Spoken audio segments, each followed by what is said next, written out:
वृंदावन बिहारी लाल की जय, श्री राधा रानी सरकार की जय। हमारे परम पूज्य गुरुदेव भगवान के श्री चरणों में कोटि कोटि नमन।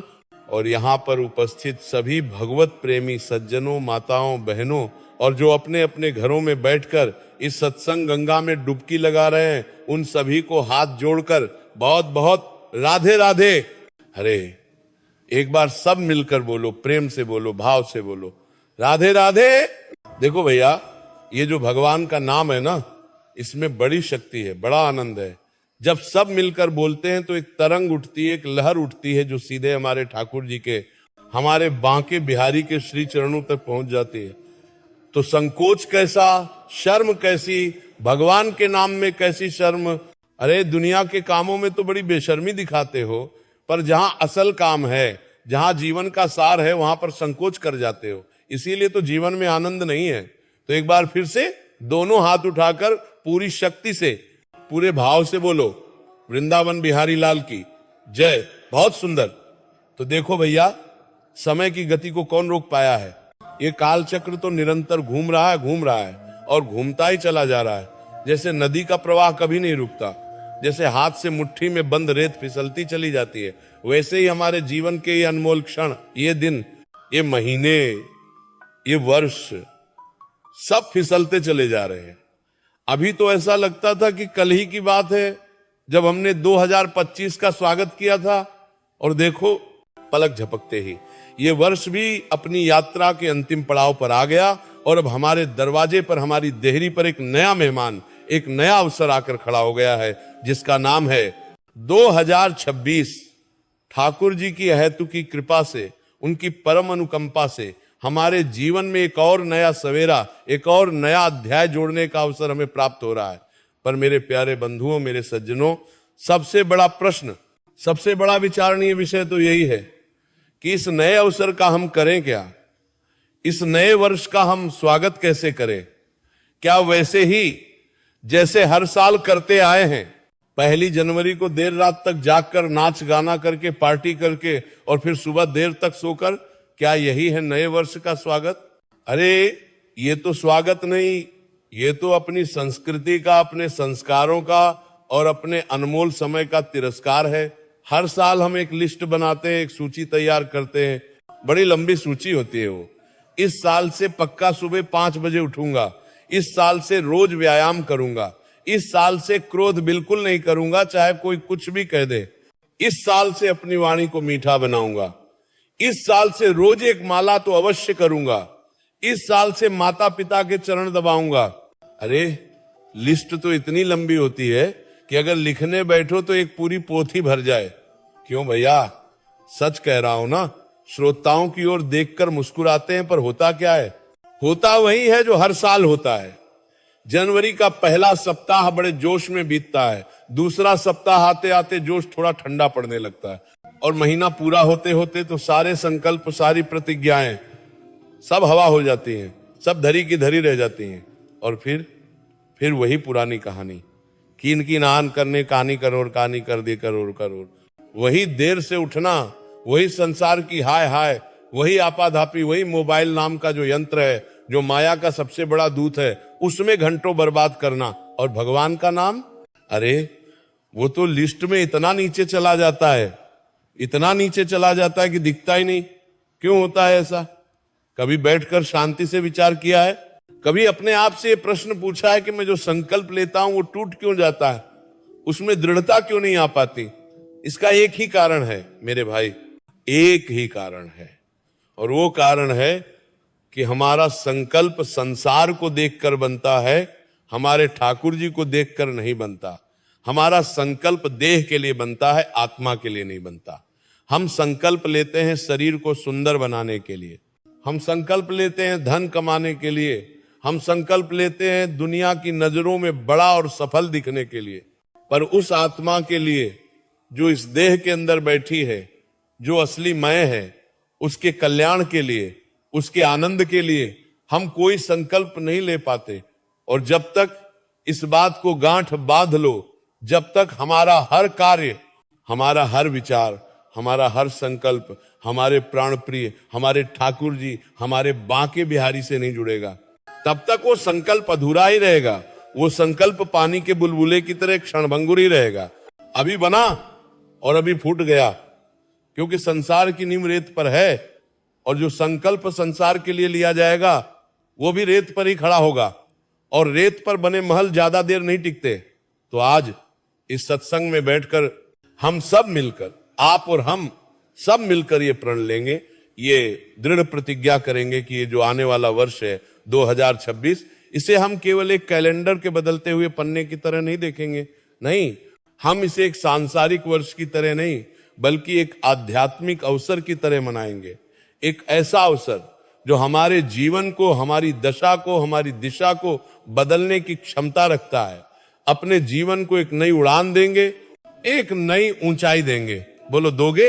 अरे ऐसे नहीं, जब तक भीतर से आवाज ना आए तब तक मजा नहीं आता। जोर से बोलो, भाव से बोलो, राधे राधे। तो आज हम आपको कोई लंबी चौड़ी लिस्ट नहीं देंगे, नहीं, हम आपको केवल पांच ऐसे सूत्र देंगे, 5 ऐसे संकल्प देंगे, जिन्हें अगर आपने सच्चे मन से, पूरी श्रद्धा से, पूरी निष्ठा से अपने जीवन में उतार लिया, तो विश्वास मानिए, मेरा यह दावा है कि आपका ये 2026 तो सुधरेगा ही सुधरेगा। आपका पूरा जीवन, आपका ये लोक और आपका परलोक, दोनों ही ठाकुर जी की कृपा से संवर जाएगा, निखर जाएगा, महक उठेगा। तो ध्यान से सुनना, और केवल सुनना नहीं, मनन करना, और फिर उसे जीवन में धारण करने का प्रयास करना। तो सबसे पहला संकल्प, जो नीम का पत्थर है, जो सारे संकल्पों का आधार है, वो है प्रातः काल का संकल्प। देखो भैया, हमारे शास्त्रों ने, हमारे ऋषियों मुनियों ने सुबह के समय को, विशेषकर ब्रह्म मुहूर्त को इतनी महिमा क्यों दी है? क्यों कहा है कि प्रातः काल जो सोवे वो अपनी किस्मत को रोवे? इसके पीछे गहरा विज्ञान है, गहरा रहस्य है। पूरा दिन एक इमारत की तरह है, और सुबह का समय उस इमारत की नींव है। अगर नींव ही कमजोर होगी, नींव ही टेढ़ी होगी, तो इमारत कितनी भी सुंदर बना लो, वो एक दिन ढह जाएगी। अगर सुबह अच्छी तो दिन अच्छा, और सुबह खराब तो पूरा दिन खराब। आप खुद अनुभव करते होंगे, जिस दिन आप देर से उठते हैं, हड़बड़ी में उठते हैं, उस दिन आपका पूरा दिन कैसा बीतता है। चिड़चिड़ाहट में, तनाव में, हर काम में देरी होती है, कुछ भी सही नहीं होता। और जिस दिन आप समय पर शांति से उठते हैं, उस दिन एक अलग ही ऊर्जा, एक अलग ही सकारात्मकता आप अपने भीतर महसूस करते हैं। तो 2026 में पहला और सबसे दृढ़ संकल्प यही लेना है कि हम सूर्योदय से पहले, और अगर ठाकुर जी कृपा करें तो ब्रह्म मुहूर्त में, यानी सुबह 4 से 5:30 के बीच में उठने का पूरा प्रयास करेंगे। अब आप कहोगे, महाराज जी ये तो बड़ा कठिन है, रात को देर से सोते हैं, नींद पूरी नहीं होती। अरे भैया, कठिन तो संसार का हर काम है। पैसा कमाना क्या सरल है? नहीं। रिश्ते निभाना क्या सरल है? नहीं। पर करते हो कि नहीं करते हो? करते हो। क्यों? क्योंकि उसकी आवश्यकता समझते हो। तो क्या अपनी आत्मा के कल्याण की, अपने मन की शांति की आवश्यकता नहीं है? तो फिर प्रयास क्यों नहीं? अरे 2-4 दिन तकलीफ होगी, 5वें दिन शरीर को आदत पड़ जाएगी।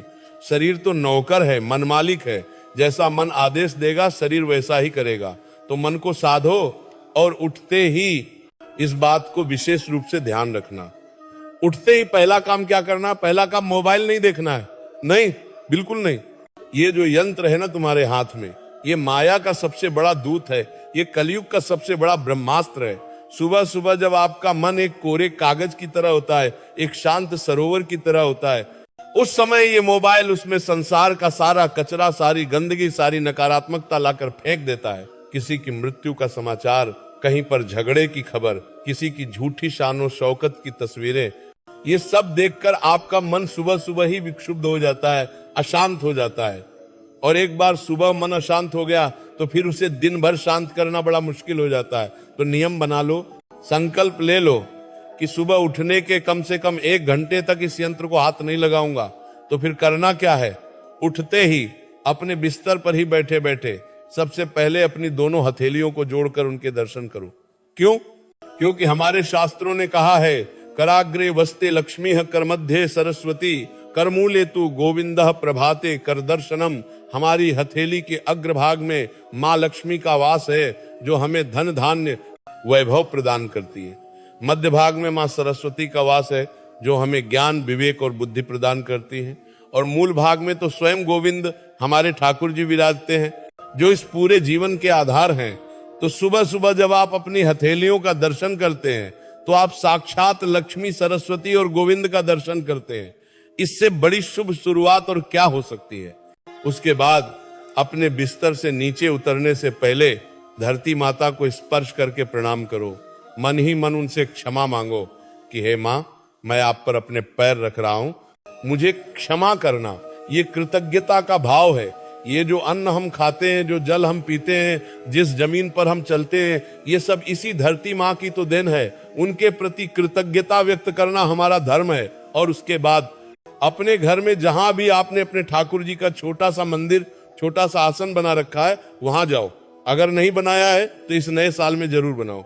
एक छोटा सा कोना अपने घर में ठाकुर जी के लिए जरूर रखो। वहां जाकर उनके श्री विग्रह के सामने, उनकी छवि के सामने खड़े होकर, हाथ जोड़कर, सिर झुकाकर उन्हें प्रणाम करो और उनसे बात करो। हाँ, बात करो। वो सुनते हैं, वो सब सुनते हैं। उनसे कहो, हे मेरे प्यारे प्रभु, हे मेरे बांके बिहारी, हे मेरी राधा रानी, आपकी कृपा से, आपकी दया से आज एक और सुबह मेरे जीवन में आई है। ये सुबह मेरी नहीं, ये आपकी दी हुई है। आज का ये पूरा दिन, मेरे 24 घंटे मैं आपको समर्पित करता हूँ। मेरी बुद्धि को ऐसा बल दो, मेरे मन को ऐसा विवेक दो कि आज मुझसे कोई ऐसा कर्म, कोई ऐसा वचन, कोई ऐसा विचार भी मन में ना आए जो आपको पसंद ना हो। मेरे द्वारा आज जो भी हो वो आपकी प्रसन्नता के लिए हो, आपकी सेवा के लिए हो। मेरे मन में, मेरी वाणी में, मेरे कर्म में बस आप ही आप बसे।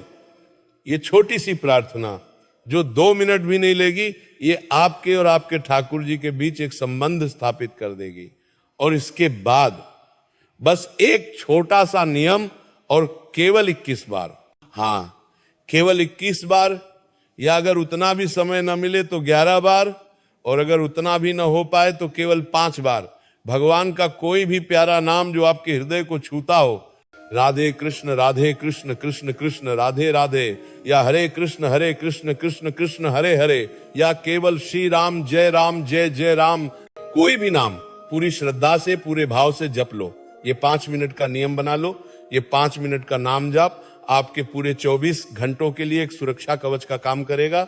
ये सुबह का पहला आहार, ये भगवान के नाम का अमृत आपकी आत्मा को वो बल देगा जिससे आप दिन भर संसार की चुनौतियों का सामना मुस्कुराते हुए कर पाओगे। ये है पहला संकल्प, प्रातःकाल का संकल्प। इसे अपने जीवन का अभिन्न अंग बना लो, फिर देखो चमत्कार। अब आते हैं दूसरे संकल्प पर। जब सुबह पवित्र हो गई, ऊर्जा से भर गई, तो अब उस ऊर्जा को लगाना कहाँ है? तो दूसरा संकल्प है सेवा का संकल्प। देखो भैया, ये मनुष्य जीवन हमें मिला ही सेवा के लिए है। परोपकाराय पुण्याय पापाय परपीडनम। दूसरों की भलाई करने से बड़ा कोई पुण्य नहीं, और दूसरों को कष्ट देने से बड़ा कोई पाप नहीं। जिसने अपने जीवन में सेवा के मर्म को, सेवा के भाव को नहीं समझा, उसका मनुष्य जीवन पाना व्यर्थ हो गया। वो तो पशु के समान है जो केवल अपने खाने पीने और सोने की चिंता करता है। सेवा किसकी?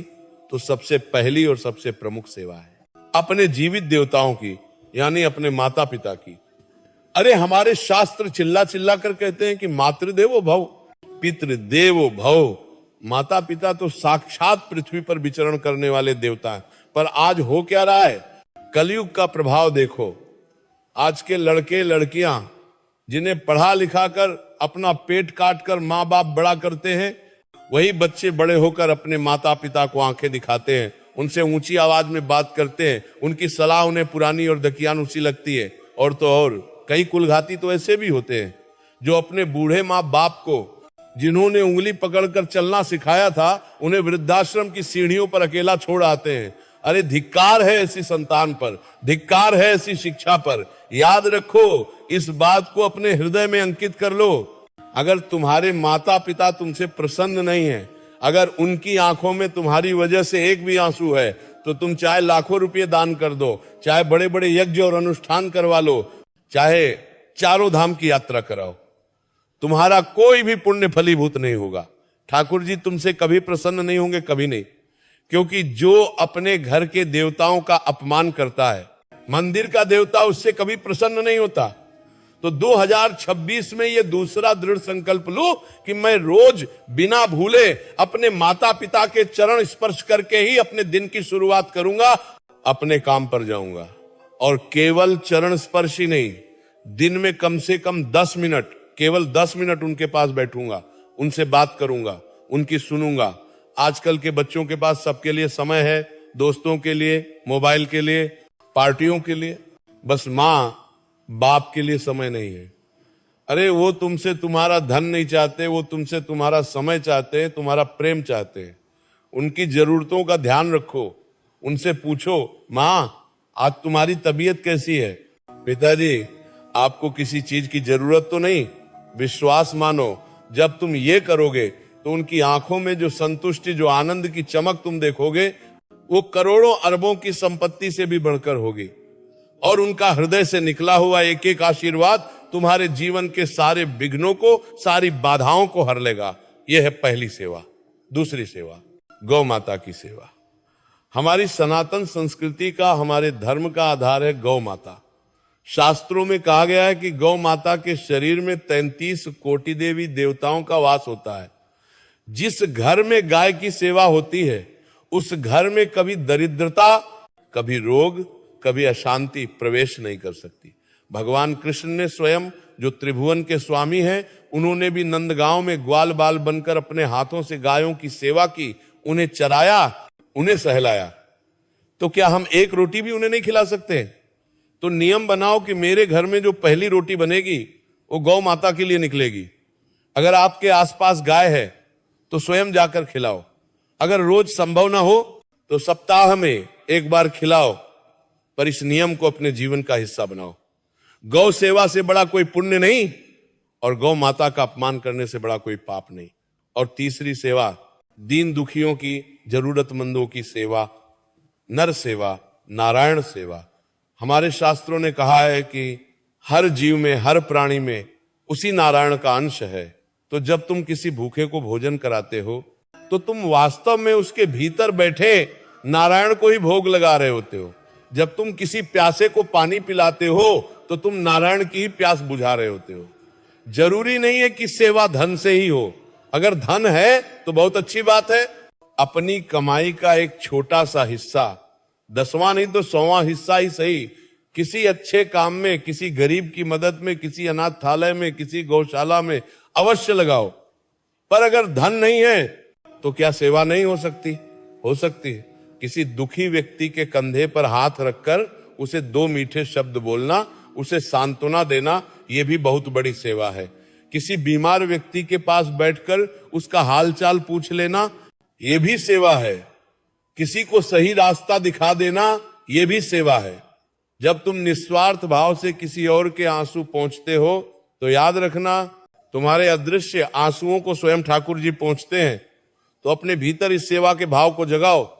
ये जो मैं और मेरा का रोग हमें लगा है ना, कि मैं सुखी रहूं, मेरा परिवार सुखी रहे, बाकी दुनिया से मुझे क्या लेना देना। इस रोग से बाहर निकलो, मैं से निकलकर हम में आओ।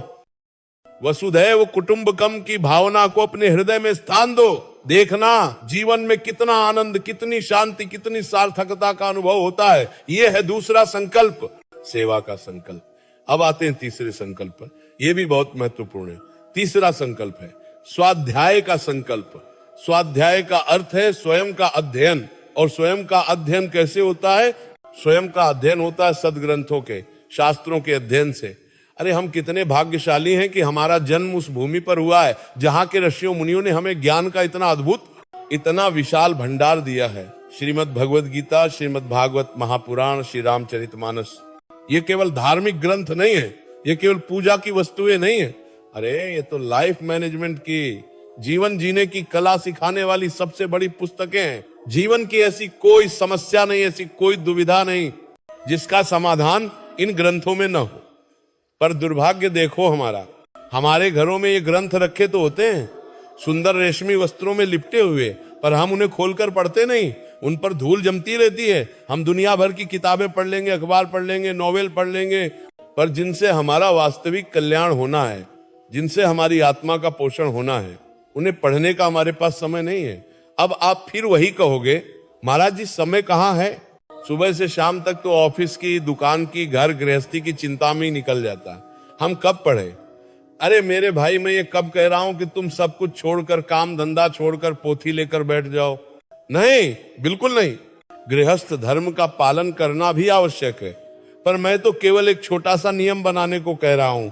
एक संकल्प लो कि 2026 में मैं रोज नियम से बिना नागा किए केवल 10 मिनट, हाँ, घड़ी देखकर केवल 10 मिनट अपने किसी सदग्रंथ का पाठ करूंगा। चाहे रात को सोने से पहले या दिन में जब भी भोजन के बाद थोड़ा अवकाश मिले, केवल 10 मिनट श्रीमद् भगवत गीता का केवल एक श्लोक, केवल एक श्लोक उसके अर्थ के साथ, उसके भाव के साथ पढ़ लो। या श्री रामचरितमानस की केवल 4 चौपाइयां उनके अर्थ के साथ पढ़ लो, या श्रीमद् भागवत का कोई एक प्रसंग पढ़ लो। क्या आपने 24 घंटों में से, जो कि 1440 मिनट होते हैं, क्या हम अपनी आत्मा के भोजन के लिए, अपने मन की शुद्धि के लिए, अपने जीवन को सही दिशा देने के लिए केवल 10 मिनट भी नहीं निकाल सकते? अरे अवश्य निकाल सकते हैं, बस मन में दृढ़ इच्छा होनी चाहिए। जब तुम रोज इन ग्रंथों का स्वाध्याय करोगे तो जानते हो क्या होगा? ये शास्त्र तुम्हारे मित्र बन जाएंगे, तुम्हारे गुरु बन जाएंगे, तुम्हारे मार्गदर्शक बन जाएंगे। जब भी तुम्हारे जीवन में कोई संकट आएगा, कोई दुविधा आएगी, कोई निराशा तुम्हें घेरेगी, तो इन्हीं शास्त्रों का कोई वचन, कोई प्रसंग तुम्हें तुरंत याद आएगा और तुम्हें उस अंधकार में प्रकाश की किरण दिखाएगा। ये तुम्हें कभी अकेला, कभी हताश महसूस नहीं होने देंगे। ये तुम्हारे दृष्टिकोण को बदल देंगे। ये तुम्हें सिखाएंगे कि सुख में कैसे इतराना नहीं है और दुख में कैसे घबराना नहीं है। ये तुम्हें समत्व बुद्धि प्रदान करेंगे। तो ये तीसरा संकल्प, स्वाध्याय का संकल्प अपने जीवन में अवश्य धारण करो। अब चौथा संकल्प, जो आज के समय में, इस कलयुग में अत्यंत आवश्यक है, और वो है वाणी का संकल्प, अपनी वाणी पर संयम रखने का संकल्प। देखो भैया, भगवान ने हमें ये जो जिह्वा दी है, ये जो वाणी दी है, ये दोधारी तलवार है। इसका अगर सही उपयोग करो तो ये तुम्हें वैकुंठ तक पहुंचा सकती है, और अगर इसका दुरुपयोग करो तो ये तुम्हें घोर नरक के गड्ढे में भी गिरा सकती है। आज संसार में जितने भी झगड़े हैं, जितने भी क्लेश हैं, जितने भी मनमुटाव हैं, उनमें से आधे से ज्यादा का कारण क्या है? यही 2.5 इंच की जीभ। इस जीभ से निकले हुए कड़वे शब्द, तीखे बाण हृदय को ऐसे छेदते हैं कि घाव जीवन भर नहीं भरता। तलवार का घाव तो फिर भी भर जाता है, पर वाणी का घाव कभी नहीं भरता। तो 2026 में अपनी इस वाणी को साधने का संकल्प लो। इसके लिए 2 नियम बनाने हैं। पहला नियम, कम बोलो, धीरे बोलो और मीठा बोलो। जहां आवश्यक न हो वहां मौन रहो। मौन बहुत बड़ी साधना है। और जब बोलो तो ऐसा बोलो कि सामने वाले के हृदय को शांति मिले, शीतलता मिले। कड़वा बोलने से, व्यंग्य करने से, ताना मारने से क्या मिलता है? कुछ पल का अहंकार संतुष्ट होता है, पर रिश्ते हमेशा के लिए खराब हो जाते हैं और मन में पाप का बोझ चढ़ जाता है। प्रयास करो, अभ्यास करो कि मेरी वाणी से किसी का दिल ना दुखे, किसी को कष्ट न पहुंचे। और दूसरा नियम, जो इस पहले नियम से भी ज्यादा महत्वपूर्ण है, वो है पराई निंदा से, पराई चर्चा से बचने का संकल्प। ये एक ऐसी भयानक बीमारी है, एक ऐसा व्यसन है जो आज समाज में महामारी की तरह फैला हुआ है। 4 लोग इकट्ठे हुए नहीं कि 5वें की बुराई शुरू। अरे तुम्हें पता है उसने ऐसा किया, अरे उसकी बहू तो ऐसी है, अरे उसका बेटा तो हाथ से निकल गया, अरे वो तो बड़ा घमंडी है। ये जो पराई निंदा करने में, दूसरों की बुराइयों का रस लेने में जो हमें आनंद आता है ना, ये आध्यात्मिक दृष्टि से सबसे घातक विषय है। ये निंदा रस आपके द्वारा किए गए सारे पुण्य को, सारे जप तप को, सारी सेवा को ऐसे जलाकर राख कर देता है, जैसे अग्नि सूखे घास के ढेर को जला देती है। आपको पता भी नहीं चलता और आपकी आध्यात्मिक कमाई लुट जाती है। जब आप किसी की निंदा करते हो तो शास्त्रों के अनुसार उसके पापों का कुछ अंश आपके खाते में आ जाता है और आपके पुण्यों का कुछ अंश उसके खाते में चला जाता है। तो घाटे का सौदा हुआ कि नहीं हुआ? तो संकल्प लो कि मैं आज से, अभी से न किसी की निंदा करूंगा और न ही कहीं बैठकर निंदा सुनूंगा। ये बहुत कठिन है, मैं जानता हूं। मन बार बार फिसलेगा, पर अभ्यास करना पड़ेगा। जब भी मन में किसी की बुराई करने का विचार आए या कोई आपके सामने किसी की बुराई करना शुरू करे, तो तुरंत अपने मन को वहां से हटा लो, तुरंत राधे राधे बोलना शुरू कर दो, या अपने इष्ट देव का कोई भी नाम लेना शुरू कर दो। अपनी जिह्वा को, अपनी वाणी को भगवान के नाम से, भगवान की कथा से, भगवान के गुणगान से पवित्र करो। लोगों की गंदगी का बखान करके उसे अपवित्र मत करो। जिसने अपनी वाणी को साध लिया, जिसने अपनी जिह्वा को जीत लिया, उसने समझो आधी आध्यात्मिक लड़ाई जीत ली। तो ये चौथा संकल्प, वाणी के संयम का संकल्प अवश्य अवश्य और अवश्य लेना है। और अब पांचवा और अंतिम संकल्प, ये कोई अलग संकल्प नहीं है, बल्कि ये बाकी चारों संकल्पों का सार है, उनका शिखर है, और वो है समर्पण का संकल्प। हाँ भैया, सर्वस्व समर्पण का संकल्प, सरेंडर। हम सब अपने जीवन में प्रयास करते हैं, मेहनत करते हैं, योजनाएं बनाते हैं, और ये करना भी चाहिए। कर्म करना हमारा धर्म है, पर हम एक गलती कर जाते हैं। हम कर्म तो करते हैं, पर कर्म के फल से बुरी तरह चिपक जाते हैं, और यही हमारे सारे दुखों का, सारी चिंताओं का मूल कारण है। हम हमेशा एक तनाव में, एक भय में जीते रहते हैं। मेरा ये काम होगा या नहीं, मुझे इस परीक्षा में सफलता मिलेगी या नहीं, मेरा व्यापार चलेगा या नहीं, मेरे बेटे की नौकरी लगेगी या नहीं, मेरी बेटी का विवाह अच्छे घर में होगा या नहीं। ये जो होगा या नहीं होगा का द्वंद्व है, ये हमें अंदर ही अंदर दीमक की तरह खाता रहता है।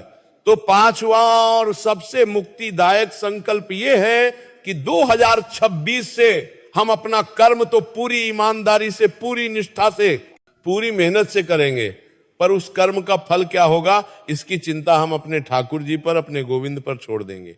ये भाव अपने मन में दृढ़ता से स्थापित कर लेंगे कि हे प्रभु, मेरा काम केवल श्रेष्ठ कर्म करना है, अपना 100% देना है। अब उस कर्म का फल क्या देना है, कब देना है, और देना भी है या नहीं देना है, ये आपका विभाग है, ये आपके हाथ में है। आप जो भी निर्णय लेंगे, आप जो भी विधान करेंगे, वो मेरे लिए मंगलकारी ही होगा, कल्याणकारी ही होगा, भले ही वो मुझे तात्कालिक रूप से अच्छा लगे या न लगे। अरे यही तो श्रीमद् भगवत गीता का सार है, जो भगवान ने अर्जुन को कुरुक्षेत्र के मैदान में दिया था।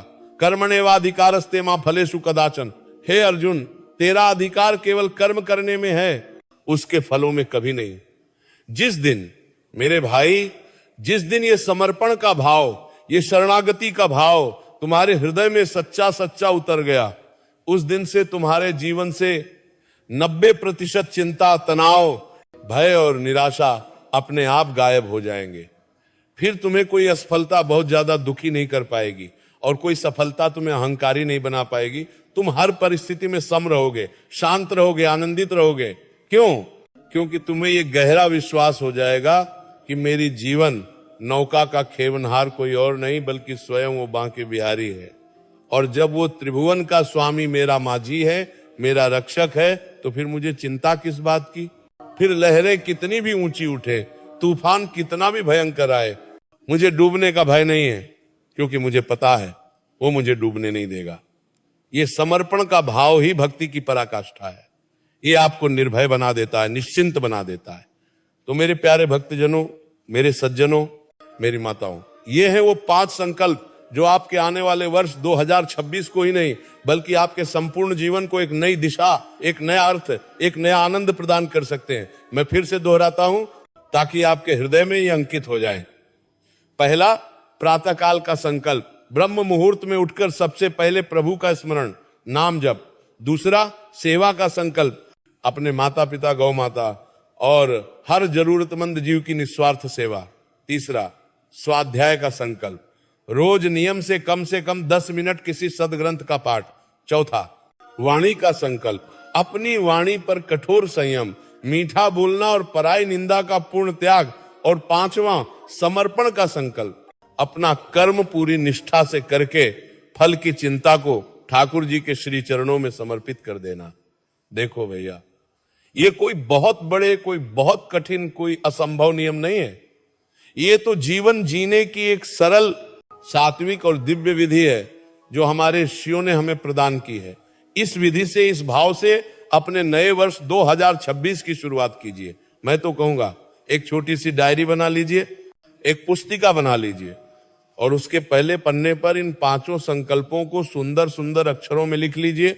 और रोज रात को केवल 2 मिनट के लिए सोने से पहले उस डायरी को खोलकर देखिए कि आज मैंने इन 5 संकल्पों में से कितनों का पालन किया, और कहां पर मुझसे चूक हो गई। अपने आप का मूल्यांकन कीजिए। अगर चूक हो गई है तो उसके लिए ठाकुर जी से क्षमा मांगिए और अगले दिन फिर से प्रयास करने का प्रण लीजिए। धीरे धीरे, शनैः शनैः अभ्यास करते करते आप देखेंगे कि ये संकल्प आपकी आदत बन जाएंगे, आपके स्वभाव का हिस्सा बन जाएंगे। और जिस दिन ये आपके स्वभाव में उतर गए, उस दिन आपका जीवन स्वयं ही एक उत्सव बन जाएगा, एक आनंद का महोत्सव बन जाएगा। फिर आपको खुश रहने के लिए, आनंदित रहने के लिए किसी बाहरी वस्तु, किसी बाहरी व्यक्ति या किसी बाहरी परिस्थिति की आवश्यकता नहीं पड़ेगी। आनंद आपके भीतर से, आपकी आत्मा से ही झरने की तरह प्रस्फुटित होने लगेगा, क्योंकि आप अपने केंद्र से, अपने स्रोत से, अपने ठाकुर जी से जुड़ जाएंगे। तो आइए आज हम सब मिलकर इस सत्संग के समापन पर अपने दोनों हाथ जोड़कर अपने हृदय के पूरे भाव से